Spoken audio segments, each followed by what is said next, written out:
The fall of the Sky Palace asterisk. Sky was on fire above the floating Palace of Velnor Prime, and panic spread like smoke through its blowing halls. Alarms rang across the domes, and golden armored guards shouted orders while rushing past servants and nobles.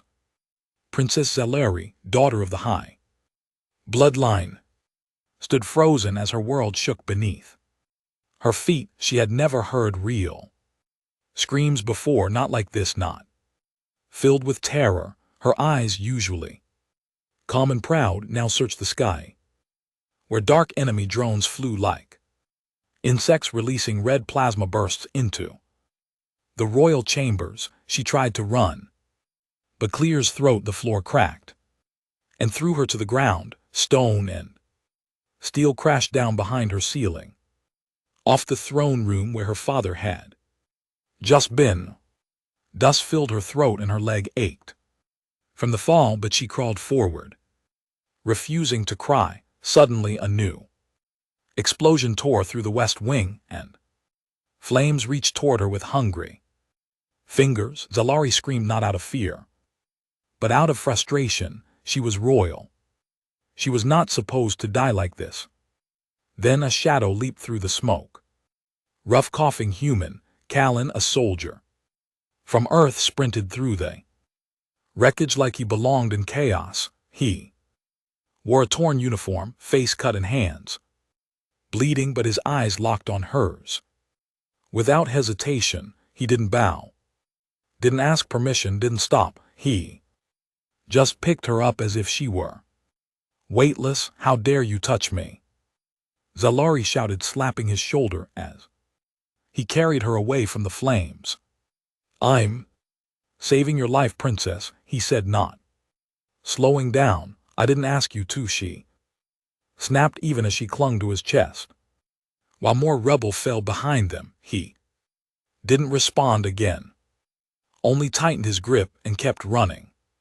Through firelit corridors, they passed collapsed walls, broken statues, and guards who would never rise again. Each step he took felt like it was against the rules of her entire life, and yet she didn't tell him to stop. Outside, the air was cold and sharp as he reached the landing pads. The escape shuttles were all either destroyed or taken, leaving only one small scout ship leaking smoke.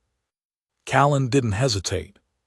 He kicked open the hatch, placed her in the co-pilot's seat, and jumped into the pilot's chair. Zalari looked at him, disgusted, amazed, and completely confused. "You're just a filthy human," she whispered, gripping the armrest as they lifted off into the storm behind them. The Sky Palace groaned and began to fall from the clouds. It had floated for 2,000 years, but tonight it would crash into the ground like a broken dream. Zalari stared at the flames behind them and felt a strange twist in her chest. She had lost everything, her family, her palace, her pride, and she was being rescued by the one being she had been taught to look down upon. A human, a lesser, was the only reason she was still breathing. Callan didn't speak again until the shuttle rocked from enemy fire. "Hold tight," he said, hands flying across the controls, sweat dripping down his jaw. The ship shook violently, alarms blaring, systems failing, and the navigation lights flickered red. He punched a few keys, swore under his breath, and forced the shuttle into a hard dive. "We're not going to make it to the city," he said calmly, as if crash landing was just another part of his day. Zalara gritted her teeth. "You're going to get me killed," she hissed. "No," he said, glancing at her with the faintest grin. "I'm going to keep you alive, no matter how much you hate me for it." The ground rushed up toward them as he pulled the ship out of the dive at the last second. They slammed into a dense jungle, clearing, branches and leaves tearing at the fog. Hull as it screeched to a halt, silence. Followed, broken only by the sound of metal cooling and birds startled into flight. Zalara groaned and sat up, holding her side. The ship was half buried in dirt and foliage, but they were alive. She turned to Callan, who was already getting up, checking the damage, bleeding from a new cut on his brow. Why would you risk your life for me? She asked, voice low. He shrugged because no one else did, and in that moment, though she hated the thought, she realized this human had touched more than just her skin. He had touched her fate. Hunted through the jungle. The first thing she heard was the sound of the jungle breathing. It wasn't quiet like the royal gardens, it was alive. Hissing, clicking, howling deep inside the trees. Princess Zalara opened her eyes slowly, lying in a patch of thick moss beside the broken shuttle. Smoke rose from the torn engine, and vines had already begun wrapping around the metal like the jungle wanted to swallow them whole. Beside her, Callan crouched with a sharp stick in hand, face alert, watching the shadows between the trees. Don't move yet, he whispered. Without looking at her, she tried to rise, but pain shot through her leg and ribs. Memories of the crash returned like knives. She hated the weakness in her voice when she said, "What was that sound?" Callan pointed into the trees where low growls echoed, too deep to be any earth animal. "Welcome to Valnari Wild Zone," he said, "where even the plants try to kill you." Zalari stared at the green canopy above, heart racing. She had studied this region in palace scrolls. It was a death zone, marked forbidden even to her people. "I can't stay here," she said, her voice rising. Callan glanced at her, his expression unreadable. "You don't have a choice, princess. Our signal's down and we're being hunted." As if summoned by the word, something big moved behind the trees, snapping branches with every step. He pulled her to her feet, wrapping her arm over his shoulder despite her protests. "You keep touching me," she snapped, but held on tighter when the distant roar came. Again, Callan led her away from the wreck, deep into the jungle where light barely reached through the trees. The ground was wet, the air thick, and every step felt like sinking into mud made of old bones. She didn't want to admit it, but without him she would have fallen 100 times by now. As the sun dropped lower, the jungle grew colder and louder. They stopped near a fallen tree where Callan started setting up a camp using vines, stones, and scraps from his belt. Zalari watched in silence, shivering, her torn royal cloak dirt-streaked across her face. She had never built anything with her own hands, never needed to. Now this human was building them shelter with nothing but instinct and fire in his eyes. "Here," he said, handing wrapped leaf. Inside it was cooked meat, still warm. "What is this?" she asked, nose curling. "Dinner," he said, chewing his own portion. She almost threw it, but hunger gnawed harder than her pride. She took a small bite, her face twisted, but she swallowed. "You said we're being hunted," she said finally. Callan nodded. "Drones track heat. They'll come back for the wreck once the dark creatures stop crawling over it. And your plan is to wait here in the open?" she asked. "No," he replied, sharpening a long stick. "My plan is to keep moving at dawn. But tonight, we stay low and quiet." Zalari crossed her arms and looked away, pretending she wasn't scared. Hours passed. Strange lights flickered between the Trees, eyes watching, blinking. Disappearing, Zalari couldn't sleep. Every sound made her jump, and the cold cut through her bones. Callan moved beside her, laying down near the fire. But keeping one hand on his blade, she glanced at his chest rising and falling. So calm while she was unraveling inside. Are all humans this reckless? She asked in the dark. He didn't open his eyes. Only the ones who care too much. She didn't respond. Her lips parted, but the words were trapped behind her teeth. No one had ever risked so much for her before, not without expecting something in return. She turned away, pulling the cloak tighter, but her eyes stayed fixed on his silhouette, and for the first time since the palace fell, she didn't feel completely alone. Suddenly, a sharp hiss echoed nearby, followed by the rustle of claws. Callan sprang to his feet and shoved her behind him, weapon ready, a long serpent-like beast with armored scales and 6 red eyes slithered into view. It opened its jaws, revealing rows of dripping teeth, and let out a bone-deep growl. Zalari froze until Callan lunged at it with nothing but a sharpened branch and fire in his hand. He fought like a wild thing, dodging, stabbing, burning its face with a torch of burning leaves. The beast screeched and vanished back into the dark blood and smoke in its wake. Callan dropped to one knee, breathing hard, covered in scratches and dirt. Zalari rushed to him, grabbing his arm. "You're hurt," she said, voice shaking. He smiled through blood. "Still alive, princess.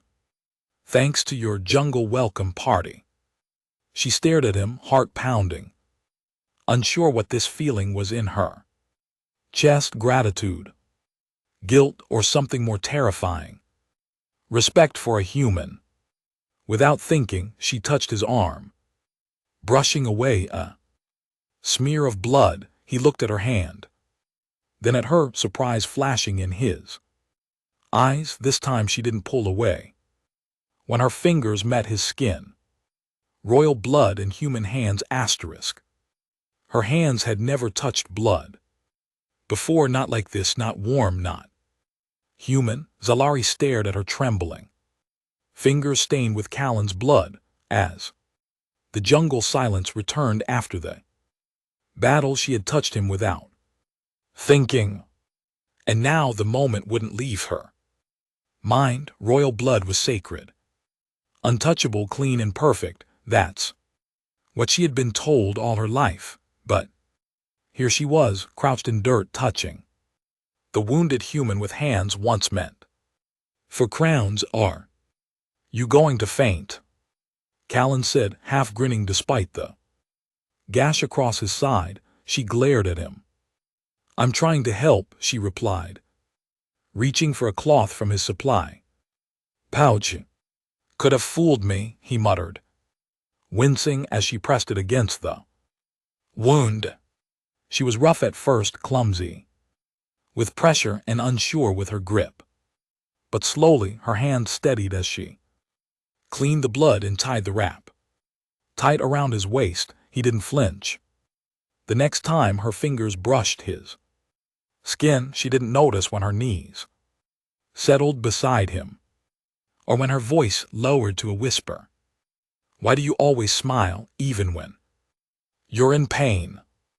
she asked. Callan leaned back against the rock, wiping sweat from his brow. "Because if I don't, you'll think I'm scared." "You are scared," she said, almost surprised at herself. He met her gaze. "Of course I am," only in Clear's throat. "Idiot wouldn't be. But I'm more afraid of leaving someone behind." Zalari looked away, staring into the trees that now felt less like prison and more like a cage of truths. "I was raised to believe your kind were reckless, disloyal, and beneath us," she said slowly. Good to know what the palace thinks of me. Callan replied with a chuckle, but then, you kept saving me over and over. Even when I hated you for it, she whispered. You didn't hate me, he said. Gently. No, she admitted, voice softer then.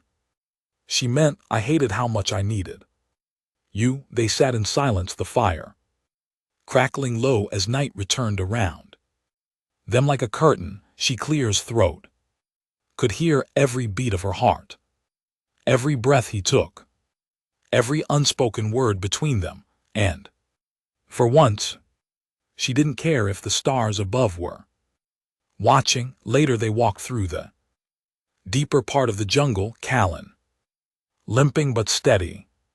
He moved like a man who had walked through too many wars and decided to walk through one more. Zilara stayed close, not just because of the creatures but because of the quiet.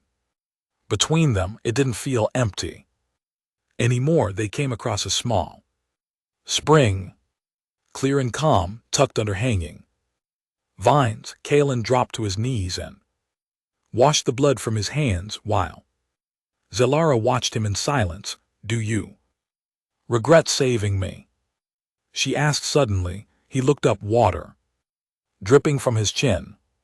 Do you regret not leaving me behind? No, she answered, stepping forward. He stood, their eyes meeting again, close enough to feel the warmth between them. You're bleeding again, she said, reaching out without hesitation. This time he let her touch him, let her fingers smooth the cloth over his wound. Her skin was soft, but her hands were firm.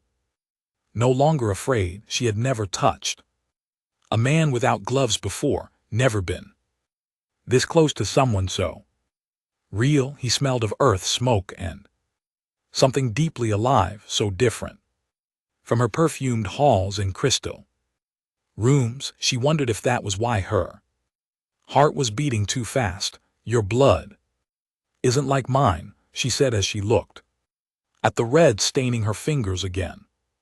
No, he said, mine's common. Yours is royal.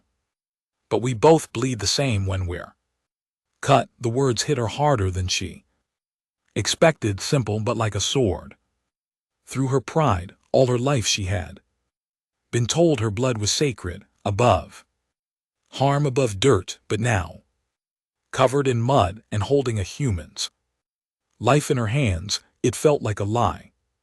They sat under the stars that night, shoulder to shoulder, saying nothing. The jungle sounds faded into background noise like whispers from a world far away. She leaned her head against him without thinking, and he didn't pull away. For the first time, her closeness wasn't a command, it was a choice. And that night, the touch she once cursed had become the only warmth she trusted, the bond they can't speak of. Asterisk. She woke up to the weight of silence. Not fear, not danger, but something heavier resting in her chest. Callan was still asleep beside her, his arm fallen near hers, their fingers nearly touching, yet not quite. Zilari stared at that gap like it was a canyon filled with things neither of them dared to say. She could feel the echo of last night's warmth on her skin, the memory of leaning into him without shame. It frightened her more than the beasts outside or the drones above that. She no longer hated his closeness. She rose without a sound and walked toward the stream, letting cold water clear her face and mind. Her reflection stared back. Wild hair, dirt-streaked cheeks, bruised lips. She no longer looked like a princess. She looked like a survivor, and it unsettled her more than she expected. Behind her, Callan stirred, rubbing his eyes as he sat up, watching her from the shadows. With quiet eyes, you didn't sleep much, he said, his voice rough with mourning. I didn't want to dream, she answered. Without turning, Callan stretched, stood and walked over to her side, both of them standing at the edge of the water. Silent, he looked down at their feet. Bare in the mud, royal and human toes. Sharing the same dirt, you're different than the others, he said finally. She glanced at him. Because I'm broken now. No, he said, shaking his head. Because you don't pretend anymore. She opened her mouth to argue but paused. He wasn't wrong. Whatever wall she'd built inside her had already cracked. When he first carried her from fire, now those pieces floated between them like smoke, visible but unspoken. She didn't know how to name it, but it sat between them with a heartbeat of its own as they packed to move. Callan checked the scanner salvaged from the shuttle wreck. No signal yet, but we're close to the northern ridge, he muttered, tapping the device. Will your people be looking for you? He asked, glancing sideways. They'll expect me to return. Alone, she said quietly. He stopped. And if you return with me, they'll question your presence, she replied, pulling her cloak tighter. They might call you a traitor for helping me. Or worse, say I was defiled, she added. With bitterness, Callan laughed once. Humorless. I've been called worse than that, but the smile didn't reach his eyes. He knew what being seen with her could cost. They both did, yet neither of them turned back. Hours later, the jungle gave way to a rocky hilltop, and in the distance, smoke curled in a thin gray line. Camp, Callan said, pointing to a beacon, small, flickering.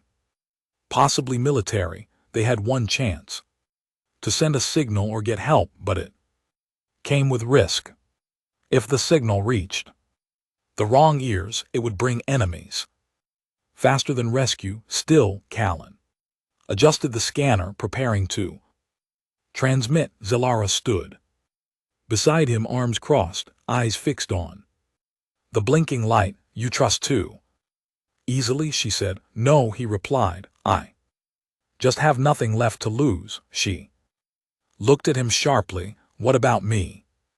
He hesitated, then said, you were never mine to lose. The word stayed in the air like an open wound. She looked away, pretending they didn't hurt, pretending they weren't true. She walked a few paces away and sat alone, clutching the medallion around her neck, a family emblem once shining, now dulled by soot and blood. She hated how her heart beat faster when she heard him step closer again.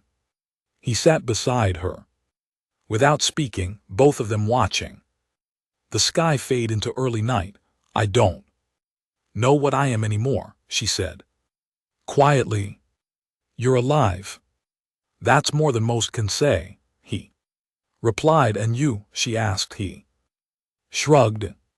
Just a man who touched something forbidden and didn't regret it. Her breath caught. Not from fear, not from pain, from something she couldn't name. She turned to face him, her face unreadable, her thoughts burning behind her eyes. Would you do it again? She asked, voice barely above a whisper. Callan didn't move, didn't blink. Yes, he said. Even if it cost me everything. She didn't kiss him. She didn't speak. But she reached out, and this time her fingers found his and held on. Betrayal from the stars. The ship that came down from the sky wasn't a savior, it was a mirror. It was polished silver and gold, sharp-edged, humming with power, marked with the crest of House Solari. As it descended over the jungle clearing, Callan lowered his weapon slowly while Solari stood frozen in place. She had dreamed of this moment, rescue, return, safety, but now it felt like a blade across her throat. The beacon had worked, and her people had answered, but not for her alone. Royal guards stepped out. First black-helmeted and rigid, moving like machines in perfect sync. Behind them came a tall figure in deep blue armor, advisor Irin, her father's right hand. Zelara stepped forward, lips parting to speak, but his cold eyes scanned past her and locked onto Kaelin. "Is that a human?" he asked, voice filled with disgust, as if Kaelin were a disease. She opened her mouth, but the words didn't come fast enough. "He saved my life," she said at last, her voice firmer than she felt. Irin tilted his head, unimpressed. "So the stories are true?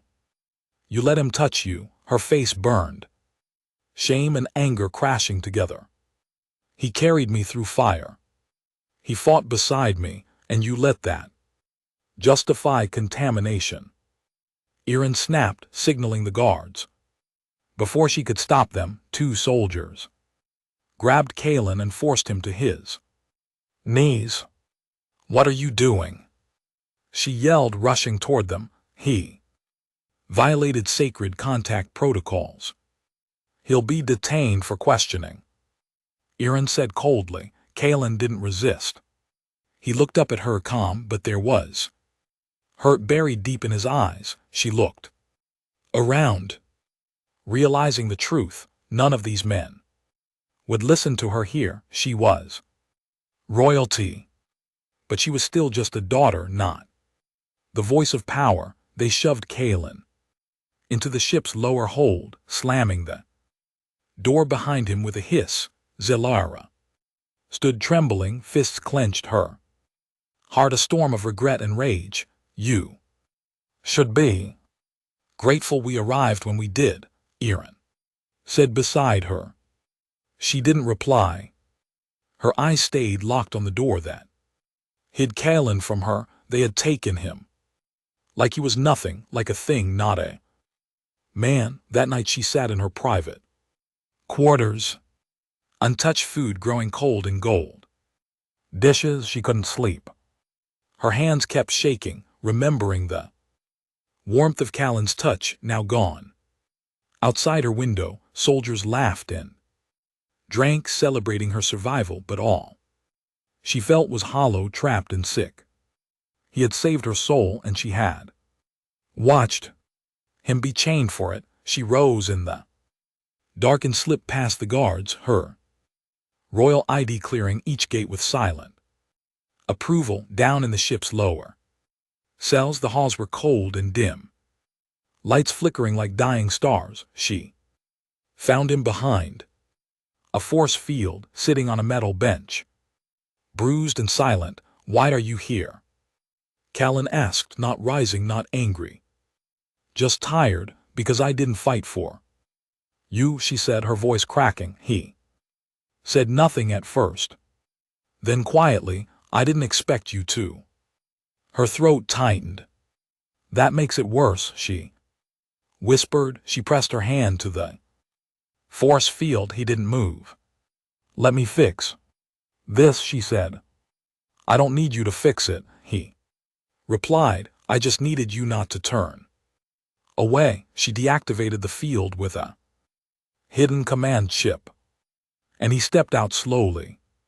"Come with me," she said, "now before they realize I've unlocked you." "Where are we going?" he asked, eyes narrowing. "Somewhere they won't touch you," she said, grabbing his hand. This time he didn't pull away, and she didn't hide it. They climbed into a service pod, override codes blinking as alarms began to rise. Irin's voice echoed over the intercom, demanding she return. She stared at the screen, at the face of the man who had insulted the only one who stood by her. "Tell my father," she said into the mic, "that his daughter doesn't belong to a throne anymore." With Kaelin at her side, she launched the pod into the black sky, her past burning behind her like a dying star. Asterisk. She breaks the chain. Asterisk. The Stars didn't look the same when you were running from them. Zalari sat in the cockpit of the stolen pod, her hands trembling over the controls, her eyes fixed on nothing but the dark ahead. She had been raised to believe the stars were her birthright, symbols of her bloodline's greatness. Now they felt like eyes watching her fall, cold and endless, waiting to judge her, but she didn't care anymore. Not about the crown, not about the council, not about being pure. Callan sat behind her, quiet, wrapped in a blanket and bruised but free. He hadn't spoken much since they fled the royal ship. Just a nod, a quiet look, a deep breath. Zalari felt it all in the silence between them, the weight of what she'd done, the weight of what he meant. She had broken laws, defied her family, and betrayed her own kind, and she didn't regret a single moment of it. "Course is set," she said softly, breaking the stillness. "Where to?" he asked, his voice rough from exhaustion. "There's a neutral moon. Unaligned territory, quiet, unwatched," she replied. Callan didn't ask why she chose it. He didn't need to. Anywhere with her felt dangerous, but somehow safer than being without her. They landed hours later in a quiet crater city carved into the cliffs of a dead world. Dust blew through empty streets and neon lights flickered across crumbling signs. No one bowed here. No one stared. No one cared what blood ran through your veins. For the first time, Zalari didn't feel like a prisoner of her name. She felt like someone who had chosen her own skin. They found shelter above an old repair dock, nothing royal, but warm and private. Callan removed his jacket, tossing it onto the floor. Wincing as he sat down, Zalari approached him with a med kit, kneeling without a word, beginning to clean the old wounds. He tried to take the cloth, but she stopped him with a look. "I owe you this," she said simply. "You don't owe me anything," he said, looking away. "I do," she replied, her voice steady, now like steel beneath silk. "I let them take you. I watched you be chained while I stood silent. I knew the risk when I touched you," Callan said quietly, "but I didn't know I'd feel it for so long after," she admitted. He looked up at her, surprised, but didn't speak. "I don't know what this is," she continued, pressing the bandage gently over ribs, "but I know it's real, and I don't want to run from it anymore." Callan sat still, letting her hands move with slow care, more gentle than before. He had never seen her like this, bare, unarmored, honest. Night came. They sat near the heater, sharing stale food and soft silence. The room was quiet, except for the sound of wind outside and their own slow breathing. "Do you think they'll come for you?" Callan asked at last. She nodded. "Yes. Not today. But they will. I carry a name that doesn't like disobedience. And you?" he asked. "Will you still call yourself Princess when they do?" Zalari leaned her head back against the wall, closing her eyes. "No," she said. "That name belongs to who I used to be." She turned to him. "I'd rather be remembered as the one who chose a human over a crown." Callan didn't answer with words. He leaned forward slowly, as if asking with his eyes, and this time she answered with her lips. Their kiss wasn't royal, perfect, or clean. It was human. It tasted like fear, freedom, and the fire they had both survived. When they pulled apart, her hand stayed on his chest, feeling his heart still racing beneath her fingers. "I broke every rule for you," she whispered, "and I'd break them all again." He replied, holding her like no one ever had. Her regret, his forgiveness asterisk. The sun on the neutral moon was dull and pale, but it felt like freedom on her skin. Zalari stepped outside the hideout, the wind catching the edges of her cloak, her eyes scanning the gray horizon. She wasn't watching for soldiers anymore. She was watching for her choice to catch up with her. For days she had felt it growing closer, a pulse in the stars, a reminder that her people hadn't forgotten, and now that choice stood behind her, silent, waiting for her to turn around. Callan stepped up beside her, arms crossed, watching the skies with the same quiet calm she'd grown to trust. "They've entered orbit," he said, handing her the small receiver that blinked red. She took it without a word, fingers trembling for the first time in days. It wasn't fear of capture or punishment. It was fear of undoing everything they had built. She had broken chains before, but this one was inside her chest. "They'll demand you return," Callan said, voice low. "I know," she replied, clutching the receiver like it might burn through her palm. "They'll expect you to deny what happened." "To deny me," he added. Zalari met his eyes, strong and sure. "Then let them expect it. I won't give it to them, even if it means you lose." "Your name?" he asked. "I've already lost that name. I just haven't buried it yet," she said. She pressed the calm button, and a voice, Clear's throat filled with authority, answered from orbit. "Princess Zalari, this is Fleet Command. Stand by for retrieval." She didn't flinch. "This is Zalari, formerly of House Vedra. I will not be retrieved." Static followed, then a colder voice replaced the first. "You've been compromised." "I've been awakened," she answered, standing tall as the wind pulled at her hair. "There is still a path to redemption," the voice said. "If you turn over the human." She laughed, bitter and sharp. "You think I regret him?"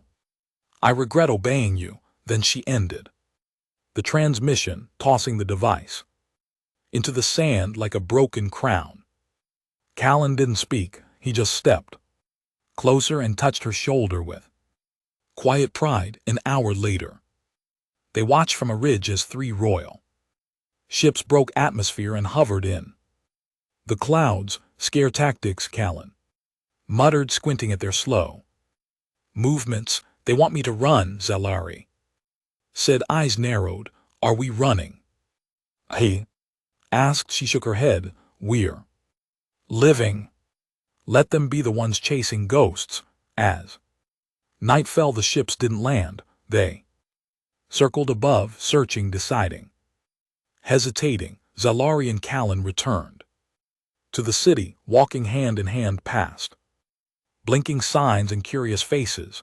No one stopped them, no one bowed, but some watched with quiet understanding. 2 exiles, 1 royal, 1 human, walking like equals to forgotten dust. She had never felt more seen than in that silence. Later that night they sat on the rooftop beneath flickering antenna tower. Zalari leaned against Callan, eyes heavy but heart finally still. "Do you think they'll give up?" she asked. "No," he said, "but they'll realize something soon." "What's that?" she asked. "That you're not theirs anymore," he said, brushing her hair from her cheek. She smiled, sad and strong. "They took everything from me, status, power, pride." He took her hand and gave you nothing in return. She looked at him. "You gave me something I never had, even when I had everything." He tilted his head. "What was that?" She answered softly, "Choice."